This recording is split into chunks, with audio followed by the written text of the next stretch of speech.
everyone, it's Jack and Sam from Cultaholic.com. It's Wednesday morning and we have some lovely news. And then straight after the news, actually, we're going to be setting up our live streamed reactions for the final of the Best of the Super Juniors. It's going to be great. But before that, we do have some other bits of news from all over the place in the world of wrestling. Just WWE and one bit of New Japan news as well. What he said. So let's get to the headlines. First of all, fan footage has emerged of the set for this Friday's Super ShowDown. Next up, a title match has been confirmed for WWE's Stomping Grounds pay-per-view at the end of the month. And finally, we take a look at the estimated return for an injured New Japan Pro Wrestling star. So, first of all, let's take a look at this Super ShowDown set. This is via a Twitter user called @Sir_Rafa2. He's Massive there. Geordie. Yes, well, that's the thing. It's called Sir Rafa. Obviously, the Newcastle manager is called Rafa Benitez, but I'm sure he had a picture of Ole Gunnar Solskjaer, the Man United manager. Turncoat. I don't understand. Maybe his name literally is Rafa. Maybe, yeah. Anyway, he's there in Saudi Arabia. He was inside the stadium, and we'll put up the video if we can now on the screen. As you can see, it looks a little bit reminiscent to me of the WrestleMania 35 set at the start of the video there. You might have seen the huge screen. Remember at WrestleMania, there wasn't really a dedicated set design. There was just a huge screen. Worrying me, because I think that's just going to be what pay-per-views look like from now on. Well, just a huge screen? Just a massive screen. What, the big four ones or just all? Just all of them. Really? Yeah. Not that big a screen. Well, no, but a variation on that, just like a big screen that they can bang all of the stuff on. But it makes sense to me that they do the exact same, because what's bigger than or equal what is to as good as or better than WrestleMania. than WrestleMania. Super ShowDown. Super ShowDown. So it needs to have a stage that's as good as or better than WrestleMania's. Well, it's also got those pillars around the ring in a very WrestleMania fashion. I mean, the pillars for me, I always thought they were for rain coverage. And it ain't gonna rain in Saudi Arabia, but imagine if it did. Imagine if it did, yeah. But it's I guess they'll probably mount fans and stuff into it to keep everybody cool. Because it's got to be hot wrestling there, even at night. That's true. Yeah, but it makes sense to me that it'd be the same setup. They've just used that setup. They probably, if they don't own it, they've probably leased it and gone, can we just get it again for this show? Fly it halfway around the world. And logistically, it must have been a bit of a nightmare, but it's going to look very impressive in it, and that's what they want. They're paying for a massive, massive house show. Then it better look like the best house show of all time. Yeah, there's a lot of big matches on the card, but they're all a bit strange feeling, because you've got a Goldberg versus Undertaker, you've got a the biggest battle royal ever, and you've got Triple H versus Randy Orton with no build. They talked on Raw a bit about how they had nothing to say. Didn't they? They were like, we've got nothing to say to each other. Talked a lot about balls. Goldberg and Undertaker, do you think Goldberg's going to have his reigning pyro sparks? Oh, I hope so. Because I hope it's not just on the screen behind him, because that'll look crap. And Undertaker, when he comes out, he can just be purple. Yes. Just a big purple wall. And Brock Lesnar said he's going to cash in his Money in the Bank contract on Friday at Super ShowDown. Do you think it's a big swerve and he's going to cash in on Kofi? You know what, I'd enjoy that, because that's a bit more clever, but no, I think he's going to cash in on Seth. And I don't think he's going to be successful, because it's a house show and nothing's going to change hands. It in. Of course, there is more, all of these Saudi Arabia shows are shrouded in controversy. Yeah. We will be doing a live stream for it, but don't worry, because all proceeds will be going to Amnesty International if you donate on the stream. That's on Friday, so do join us if you want to see our reactions to the show. I've just realised something. It's got the same name as the Australian show without the hyphen, right? Yeah. But if Brock was to win the belt, they could say he won it at Super ShowDown. People Google it. Oh. And there could be confusion about which show it was. So it could happen, Jack. But we'll see. That's a very good point. Now let's talk about WWE's next non-Saudi Arabia pay-per-view, which is Stomping Grounds at the end of at the end of June. Stomped. Get it stomped in. Get it stomped. Stomp it flat for some wrestles. There's been a match announced after last night's SmackDown Live results. Yeah. Because obviously Bayley is now the SmackDown Women's Champion, and she has a number one contender in the form of Alexa Bliss, who won a triple threat number one contenders match against Charlotte Flair and Carmella. Now, that'd be a good match. Bliss, yeah, but it could be a good match. Bliss and Bayley. Bliss has been out of action for quite a while, or sporadically sort of had little appearances here and there in the ring, but she finally sort of kicked some ass on Raw. Yeah, she's starting to become a bit unhinged. And, like Nikki Cross, you were talking about it in Graded. I like the idea that Alexa's starting to go a bit wild as Nikki's starting to become a bit more reserved. Yeah. Like she's sort of passed on her inner demon to her. Right. Yeah. And now, you can never trust Alexa Bliss. It could all be an act. Yeah, it could all be a big ruse. But you never know. But obviously, Bliss and Bayley have feuded before in the past, and it was a negatively received feud. It was the one where Bayley was scared to use the kendo stick, even though she didn't know how to use it. She was scared. Yeah. She was like hesitant because she's a babyface and stuff. But it's like, well, in NXT, you were giving Sasha Banks like reverse Ranas off the top rope. Yeah. What you do? But anyway, dropping her on her head to win the belt.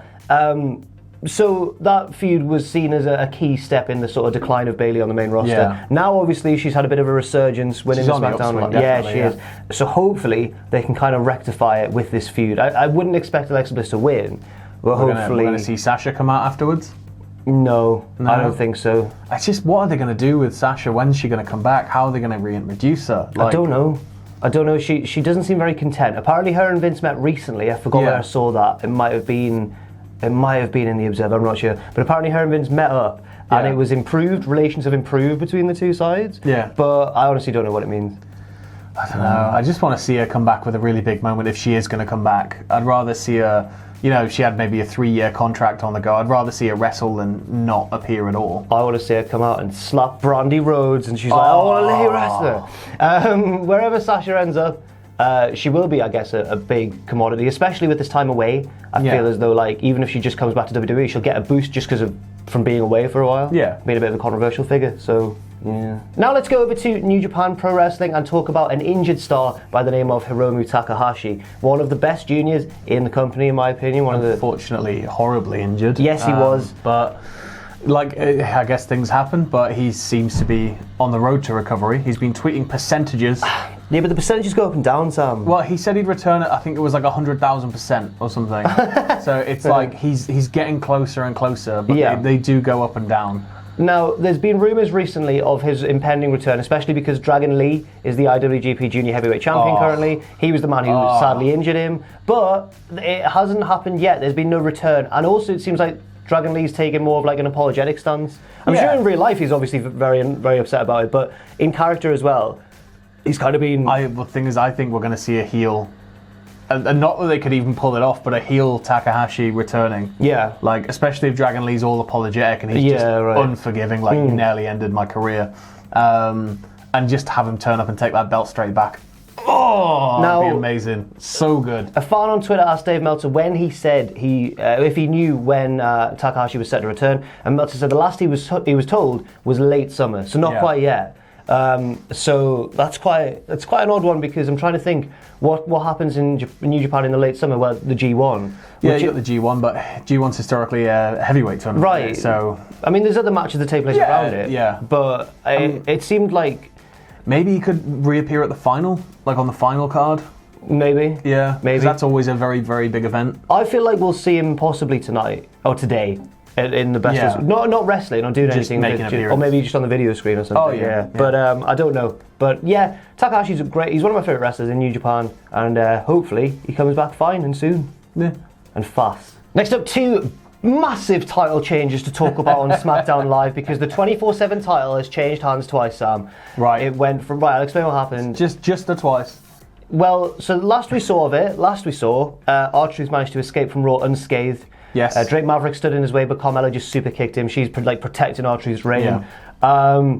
Now, he lost it on SmackDown to Elias in a match set up by Shane McMahon. Yeah. And then immediately after the match, they went under the ring, had a bit of a wrestle, and then got out the other side, and then R-Truth won it back immediately straight away. But they have released exclusive footage of what happened under the ring, which I was about to watch, and then we had to come down here to shoot this. But I saw them like getting under the ring, and I'm quite excited to see. So they didn't go to the realm of Hornswoggle and friends? No, that's on Raw. I think I don't know. I'm not sure. I don't know how it works.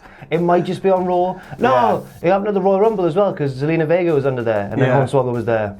Hornswoggle's like our pal now. Yeah, met him in Vegas. Nice man.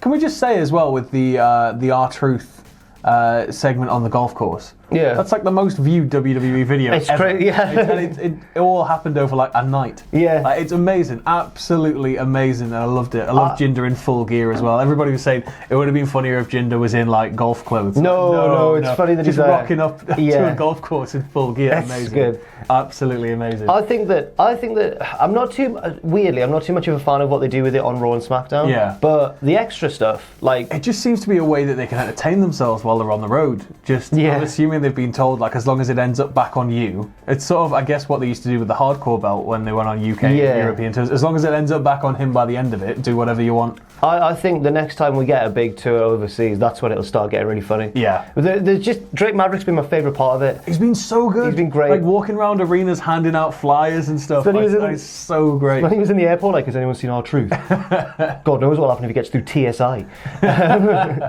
And also one extra little bit of news as well, just a little tweet from Cedric Alexander's Twitter account, which was, well, I can understand why he'd be annoyed about his lack of prominence on Raw since moving to the main roster. His tweet just said, I miss 205 Live, where of course he was a major star. Yeah, major star relative to 205 Live.